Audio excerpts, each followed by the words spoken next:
మాఘమాసంలో వచ్చే శుద్ధ అష్టమి తిథినే భీష్మాష్టమి అని పిలుస్తారు.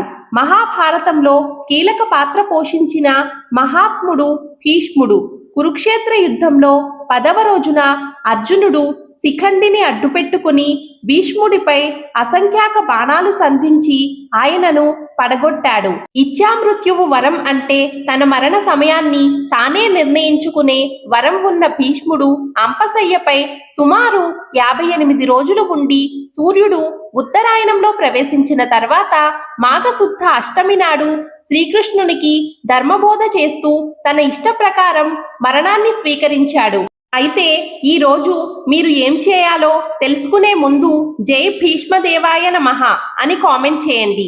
ఈ రోజున ప్రతి ఒక్కరూ తెలుపు రంగు వస్త్రాలు ధరించాలి.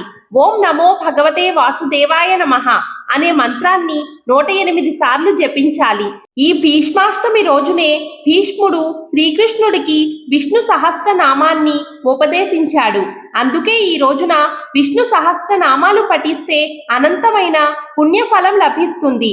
ఇక ఈ రోజున పిల్లలు తమ తల్లిదండ్రులకు పాదాలకు నమస్కారం చేసుకొని వారి ఆశీర్వాదాన్ని తీసుకోవాలి.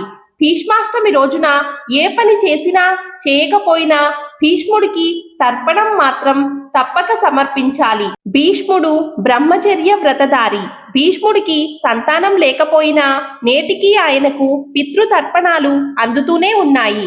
ఇది ఆయన గుణమహిమ. తల్లిదండ్రులు ఉన్నవారైనా లేనివారైనా ఎవరైనా సరే ఈ రోజున భీష్ముడికి తర్పణం ఇవ్వవచ్చు. భీష్మాష్టమి నాడు తర్పణం వదిలితే సంవత్సరంలో చేసిన పాపాలన్నీ నశిస్తాయని పురాణాలలో స్పష్టంగా పేర్కొన్నారు.